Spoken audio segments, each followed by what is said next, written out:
दोस्तों welcome back to my YouTube channel. Start करते हैं आज का वीडियो। टॉपिक जो हमारा 34 और 35 चल रहा था, गर्भावस्था।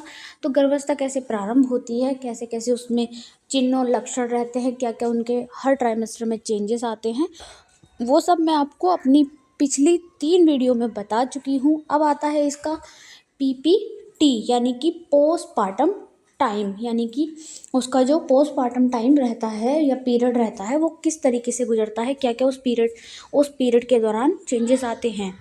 ठीक है, तो ये सब हम देखेंगे इसके प्यूपेरियम में यानी कि सूतिकावस्था। तो स्टार्ट करते हैं। शिशु के जन्म के पश्चात वह अवधि जिसके दौरान महिला के जननांग वापस गर्भावस्था में पूर्व वाली स्थिति में लौट आते हैं। मतलब कि जैसे थे पहले ऑर्गन वैसे धीरे धीरे करके लौटने लगते हैं उसकी उसी अवस्था में, उसी स्थिति में, यानी कि उसी आकार में महिला के स्तन से दूध का स्राव प्रारंभ हो जाता है। महिला के प्रसव के शारीरिक भावनात्मक अनुभवों से उबारा जाता है, वही सूतिकावस्था कहलाती है। बात कर लेते हैं इसके टाइम पीरियड की कि कितने ड्यूरेशन की सूतिकावस्था रहती है। तो सूतिकावस्था की अवधि जो रहती है वो हमारी रहती है, सूतिकावस्था प्लेसेंटा की डिलीवरी के तुरंत बाद प्रारंभ हो जाती है और अगले 6 सप्ताह तक जारी रहती है। इस प्रकार सूतिकावस्था की अवधि 6 सप्ताह या 42 दिन की होती है, जिसे हम सवा महीना भी कहते हैं नॉर्मली। ठीक है, तो इसमें सबसे पहले हम देख लेते हैं इन्वोल्यूशन यानी कि प्रत्यावर्तन। यह वह प्रक्रिया है जिसके द्वारा महिला के जननांग प्रसव के पश्चात सूतिकावस्था के दौरान उस स्थिति में वापस आ जाते हैं जो गर्भावस्था से पूर्व के थे। तो यही प्रत्यावर्तन कहलाता है। ठीक है, तो इसके बॉडी के पार्ट्स पूरी तरीके से तो नहीं, बट नॉर्मली सारे ही ऑर्गन जितने भी चेंजेस होते हैं बॉडी में वो सब वापस उसी तरीके के हो जाते हैं। नेक्स्ट है आंशिक प्रत्यावर्तन यानी कि सब इन्वोल्यूशन।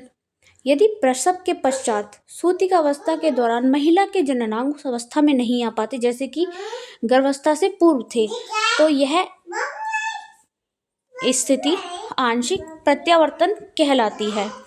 मतलब कि कभी कभी क्या होता है कि किसी किसी लेडीज़ के साथ क्या होता है कि उसके पहले के जैसे उसमें नहीं जा पाता है, कहते हैं ना कि मोटा हो गया डिलीवरी के बाद, तो ये वही वाली कंडीशन है, सब इन्वोल्यूशन। ठीक है, आंशिक प्रत्यावर्तन। फिर है लोचिया यानी कि कितने प्रकार का वो इसमें रहता है। तो सबसे पहले क्या रहता है, सूतिका स्राव यानी कि लोचिया भी कहते हैं जिसे। सूतिकावस्था के दौरान योनि से होकर निकलने वाले स्राव को सूतिका स्राव कहते हैं। इसमें मुख्य रूप से मैंने क्या बताया था अभी, सूतिका स्राव कहते हैं। इसमें मुख्य रूप से गर्भाशयी स्राव होता है। इनमें कुछ मात्रा में सर्विक्स और योनि स्राव की भी रहती है, मतलब कि कई प्रकार का स्राव होता है। ठीक है, तो सूतिकावस्था स्राव के घटक, तो सबसे पहले क्या जाता है, निकल के रक्त जाता है, फिर मिकोनियम जाता है, श्लेष्मा जाती है, सूक्ष्म जीव जाते हैं, डेसिडुआ के उत्तक, एपिथेलियल कोशिकाएं, भ्रूणीय झिल्ली, लैनुआ और केसी ओसा। ठीक है, सबके बारे में अभी मैं बताऊंगी आपको। तो सबसे पहले हम देखते हैं सूतिकावस्था के लक्षण। रंग के आधार पर सूतिका स्राव 3 प्रकार का होता है, लाल सूतिका स्राव या लोकिया रूब्रा। सूतिकावस्था के प्रथम 4 दिन तक योनि से आने वाला लाल सूतिका स्राव कहलाता है, मतलब वो रेड कलर का जो रहता है। ठीक है, इसमें रक्त की मात्रा अधिक होने के कारण ये लाल होता है, इसे हम कहते हैं लूचिया रूब्रा। नेक्स्ट होता है हमारा लोहिया रूब्रा में रक्त के अलावा डेसिडुआ की कोशिकाएं, झिल्लियों के टुकड़े, मेकोनियम, वर्निक सिरोसा, लैनुआ आदि पाए जाते हैं। फिर उसके बाद है हमारा गुलाबी सूतिकावस्था या लोचिया सिरोसा। लाल सूतिकावस्था के बाद अगले 3 से 4 दिनों तक योनि से आने वाले स्राव गुलाबी सूतिका स्राव कहलाता है। यह सूतिकावस्था के 5 से 9 दिन के मध्य स्रावित होता है। इसका रंग गुलाबी या पीले कलर का होता है। इसमें रक्त की मात्रा लोचिया रूब्रा की तुलना में कम होती है। इसमें लाल रक्त कणिकाएं, श्वेत रक्त कणिकाएं, सर्वाइकल म्यूकस, सूक्ष्मजीव आदि उपस्थित होते हैं। सफेद सूतिका स्राव या लोचिया अल्वा, यह अंतिम सूतिका स्राव होता है। इसका रंग सफ़ेद अथवा पीलेपन लिए हुए सफ़ेद होता है। यह स्राव सूतिकावस्था के 10 से 15 दिन के मध्य पाया जाता है। इसमें लाल रक्त कणिका बहुत कम मात्रा में पाई जाती है। यह मैं बताती हूँ, नॉर्मली ये बहुत थिक और गाढ़ा रहता है। इसमें लालपन नहीं होता है। जैसा कि देखिए इसमें लिखा ही है, इसमें मुख्यतः श्वेत रक्त कणिका मतलब कि वाइट डस्ट जैसा रहता है। एपिथेलियल कोशिकाएं, वसा, म्यूकस, म्यूकस कैसा होता है आपको पता ही है, एकदम चिपचिपा गाढ़ा गाढ़ा सा पदार्थ रहता है, आदि पाए जाते हैं। अवधि देख लेते हैं इसकी। अब अवधि कितनी रहती है? सूतिका स्राव की अवधि लगभग 15 से 18 दिन की होती है। स्थानीय जननांग घावों के दौरान इसकी अवधि 3 सप्ताह से अधिक भी हो सकती है।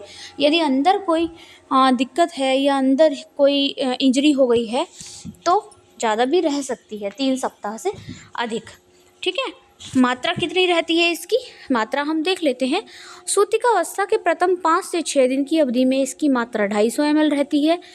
शुरुआत में इसकी मात्रा अधिक होती है, उसके बाद ये घटती ही चली जाती है।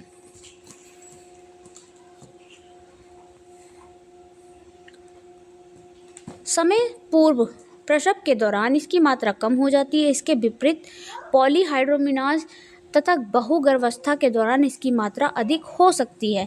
यदि किसी को पानी ज़्यादा रहा हो, यानी कि पॉलीहाइड्रोमिनाज रहा हो, या किसी की एक से ज़्यादा गर्भावस्था रही होंगी, तो इसकी मात्रा ज़्यादा भी हो सकती है 250 ml से। प्रकृति देख लेते हैं इसकी, किस तरह की इसकी प्रकृति रहती है। शुरुआत में सूतिका स्राव क्षारीय प्रकृति के होते हैं, लेकिन अंतिम समय के दौरान यह अम्लीय प्रकृति के हो जाते हैं। सूतिकावस्था बुखार, कभी कभी क्या होता है कि पिपेरियम पीरियड में लेडीज़ को बुखार भी आ जाता है। डिलीवरी के प्रथम 10 दिन के दौरान यदि महिला का तापमान सामान्य से अधिक आता है तो इस स्थिति को सूतिकावस्था बुखार कहते हैं। अगर कहते हैं कि इस अवस्था में बुखार आ गया तो वो बुखार जल्दी से जाता नहीं है, क्योंकि इस समय सारे ऑर्गन बहुत ही सॉफ्ट और बहुत ही कमज़ोर रहते हैं डिलीवरी के बाद, तो बहुत ही जल्दी से बीमारी लग जाती है। इसीलिए बहुत ही संभाल के जो मदर होती है उसे रखा जाता है, जो बेबी होता है उसको भी साथ में रखा जाता है। तो यदि अगर बुखार आ जाता है तो बुखार भी जल्दी से नहीं जाता है, वही सूतिकावस्था बुखार भी कहलाता है। अब देख लेते हैं सूतिकावस्था संक्रमण। शिशु की डिलीवरी के पश्चात डिलीवरी की जटिलता के रूप में सूतिकावस्था के दौरान होने वाले जनन नाल का संक्रमण सूतिकावस्था संक्रमण कहलाता है। जनन नाल क्या होती है? जो गर्भ वाली नाल जो रहती है बच्चे से जुड़ी रहती है और मदर के प्लसेंटा से जुड़ी रहती है, उसे हम जनन नाल कहते हैं। तो अगर वहाँ संक्रमण हो जाए किसी कारण से तो वही सूतिकावस्था संक्रमण कहलाता है। दोस्तों, वीडियो मैंने आपको चारों दे दी हैं। चारों वीडियो बहुत ही अच्छी हैं। टोटल आपको सारा मटेरियल इसमें मिल जाएगा। वीडियो को स्किप करके बिल्कुल न देखें। मिलते हैं आपको अपनी अगली वीडियो में नए किसी अच्छे टॉपिक के साथ। तब तक के लिए चैनल पे यदि नए हैं तो चैनल को सब्सक्राइब करके बेल आइकन को ज़रूर प्रेस कर लें, जिससे कि हमारी सारी वीडियो के नोटिफिकेशन आपको टाइमली मिल जाए। चलते हैं, धन्यवाद।